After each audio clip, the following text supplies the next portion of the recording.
নমস্কার, কেমন আছেন সবাই? আবার জীবনের ওঠা পড়ার নতুন দিনের নতুন একটা ব্লগ ভিডিও নিয়ে চলে এলাম আপনাদের সামনে।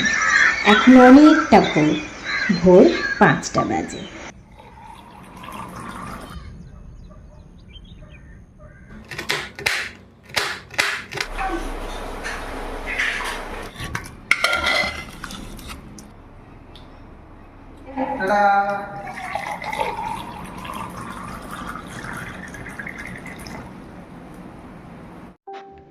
আজকে একেবারে ভোর থেকে পথ চলা শুরু করলাম। প্রতিদিন তো অনেকটা দেরিতেই আপনাদের সাথে ব্লগটা শুরু করি। আজকে ভাবলাম একদম ভোর থেকেই আপনাদেরকে সঙ্গে নিয়ে আজকের দিনটা শুরু করি। অবশ্যই সাথে থাকবে কিছু শান্তির বাণী।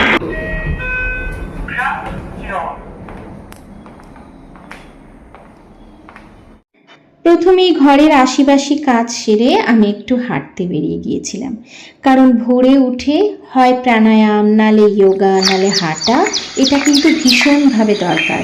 কারণ নিজের জন্য ভাবাটা আমাদের প্রত্যেকের দরকার। বাইরের প্রাকৃতিক সৌন্দর্যে মন প্রাণ দুটোই ভালো হয়ে যায়। আর এই মনোরম পরিবেশে যদি একটু বেরোনো যায় তাহলে কার না ভালো লাগে। তাই সকালটা যদি একটু ভোর থেকে শুরু হয় না, তাহলে সময়ের কাজ সময়ে হয়েও যাবে আর নিজেরও বেশ ভালো লাগবে। সবার প্রথমে যেটা বলবো সেটা হচ্ছে আমাদের প্রত্যেকের কর্মে বিশ্বাস করা উচিত। গুড মর্নিং বন্ধুরা, এই যে মিষ্টি ফুলের সুগন্ধ দিয়ে আজকে সকালটা শুরু করলাম। এই দেখো আবারও তুলে নিয়েছি শিউলি ফুল। চলো এবার বাড়ির দিকে রওনা হই। আমাদের নিজের কাজ করে যেতে হবে। কর্মের কি ফল হয় সেটার দিকে তাকানো যাবে না। আমরা অনেকেই কিন্তু কাজ করতে করতে কর্মফল যদি সেরকম না পাই, আমরা ভেঙে পড়ি। মনে হয় এত কষ্ট করেও আমার সফলতা অর্জন হলো না। কিন্তু মনে রাখবেন, সত্যের জয় সব সময় হয়। তার জন্য ধৈর্য ধরতে হবে। ধৈর্য ধরলে শান্তি অবশ্যই পাবে। সবাই কেমন আছো? আশা করি যে প্রান্ত থেকে ভিডিওটা দেখছো প্রত্যেকে ভীষণ ভীষণ ভালো আছো। তোমাদের ভালোবাসায় আমিও ভালো আছি। এই যে আজকে কিন্তু যেহেতু জাম খাচ্ছি, ওর জন্য চা খাবো না। তো এই যে সকালে কিন্তু হলুদ চা খেয়েছি। আর এই জামগুলো না ভীষণ বড় বড়, একদম পাকা আর ভীষণ মিষ্টি। তো টিফিনের সময়ই কটা খাবো।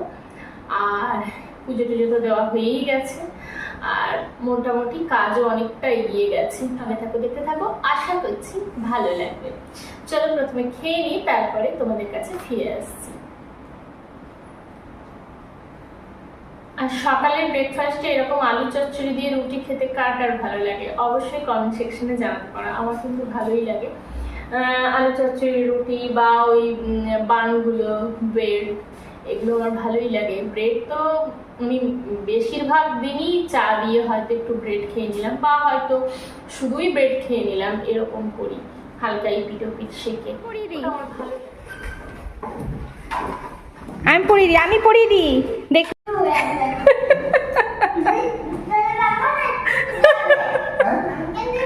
খুলবে না। Tata, bye bye.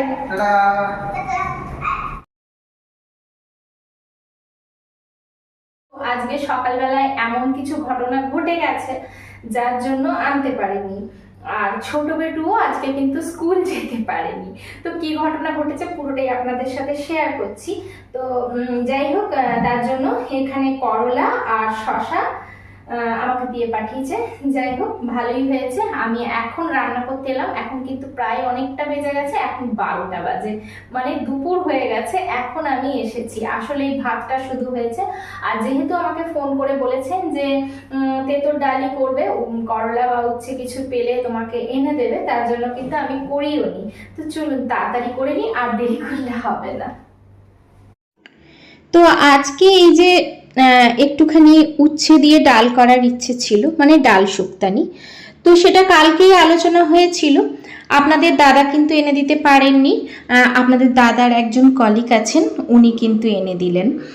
তো আসলেই হচ্ছে স্কুলে যাওয়ার সময় আপনাদের দাদার যে গাড়িটা সেটা পাংচার হয়ে যায়, যার জন্য ছোট বেটু স্কুলেও যেতে পারেনি। আমি আপনাদেরকে কিন্তু ভিডিওর মধ্যে দেখিয়েছি যে ওনারা স্কুলে যেতে রাস্তায় বেরিয়েছিলেন আর তারপরেই কিন্তু গাড়িটা পাংচার হয়ে যায়। তো যাই হোক, কিছু করার নেই, সব সময় পরিস্থিতি সমান থাকে না, তবে পরিস্থিতি যেমনই থাকুক না কেন, যেমনই হোক না কেন, সেটাকে কিন্তু সমানভাবে চালিয়ে নিয়ে যেতে হবে। আসলেই কখনো কখনো আমরা ব্যর্থতাকে ভীষণভাবে ভয় পেয়ে যাই। আমরা যদি সফল হতে না পারি, আমরা নিজেদেরকে গুটিয়ে নিতে চেষ্টা করি, আমরা নিজেদেরকে ব্যর্থভাবে ভাবি আর কি। আমরা অন্যের সাথে নিজেকে তুলনা করি যে আমার থেকে সে কেন এত তাড়াতাড়ি সফল হয়ে গেল, আমি কেন পারলাম না। এই সমস্ত জিনিসগুলো বা ভয়, হয়তো আমার এই জিনিসটা হবে না, এই সমস্ত জিনিসগুলো আমাদেরকে ক্রমাগত কিন্তু পেছনের দিকে টেনে নিয়ে আসে, আমাদেরকে সফল হতে দেয়। মনে রাখবেন, আজকের ব্যর্থতাই আগামী দিনের সফলতা। এই যে তাড়াতাড়ি করে কেটে নিলাম, তারপরে আপনাদের সাথে ফিরে এলাম। এই যে এখানে একটা সবজি করব বলে কেটে নিয়েছি, এখানে হচ্ছে ডাল শুক্তানি, আর এখানে একটুখানি উচ্ছে ভাজবো। তো এদিক ওদিক করে তাড়াতাড়ি করে নেব। শুক্তোর ডালে ডালটাকে কিন্তু ভাজা হয় না, কিন্তু আমি ধুয়ে একটুখানি নাড়াচাড়া করে নিচ্ছি, যেহেতু বাচ্চারা খাবে তার জন্য হালকা একটু গরম করে তারপরে আমি কিন্তু ডাল, আলু, কুমড়ো আর ডাঁটা এগুলোকে প্রেসারে দিয়ে দিয়েছি। একটা বা দুটো সিটি হওয়ার পর নামিয়ে নেব, আর তারপরে ভেজে শুক্তোটাকে বা উচ্ছেটাকে দেব। আসলেই জানেন তো, খুব বেশি রাগ হলে অবশ্যই নীরব থাকতে হবে, ঈশ্বরকে স্মরণ করতে হবে, শান্ত থাকতে হবে, তাহলেই মনে অনেকটা শান্তি আসবে।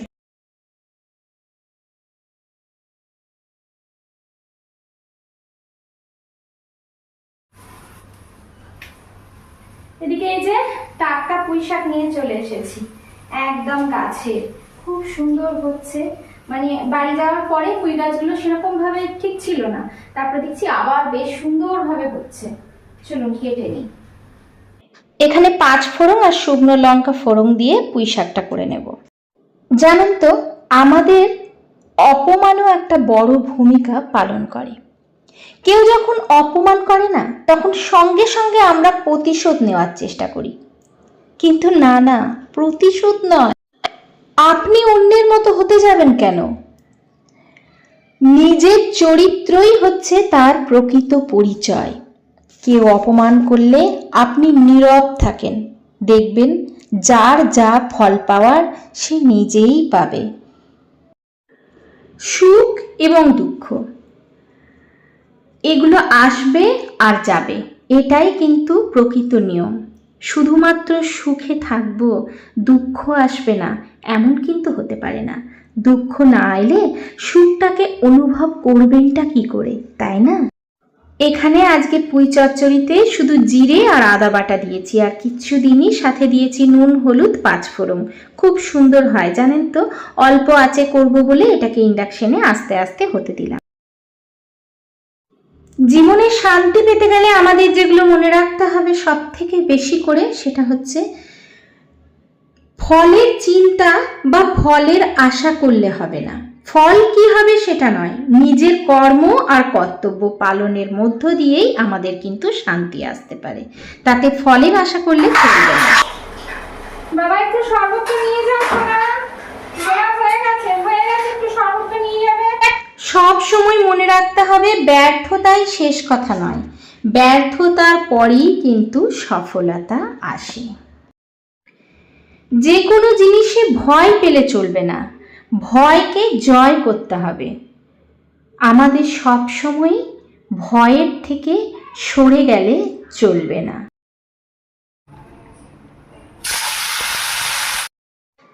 রাগ এবং অপমানের মুহূর্তে আত্মসংযমই একমাত্র শক্তি। খুব বেশি রাগলেও চলবে না, আবার কেউ অপমান করছে সঙ্গে সঙ্গে তার প্রতি প্রতিশোধ নেব, চিৎকার চেঁচামেচি করব, এমন করলেও চলবে না। নিজে চুপ থাকুন, দেখুন যার যা হওয়ার তা ঠিক হবে। সময়ের চাকা কিন্তু ঘোরে সবসময়। এদিক ওদিক করে করেছি, ওর জন্য কিন্তু হয়ে গেছে। সবজিটা একদম রেডি হয়ে গেছে, উচ্ছেগুলো ভাজা হয়ে গেছে। এখান থেকে কিছু করলা আমি মানে ভাজা আর কি ডালে দিয়ে, ডালটাকেও একটা সিটি দিয়ে দিয়েছি। চলুন এবার ডালটাকে ছুঁকে নেবো, তাহলেই হয়ে যাবে।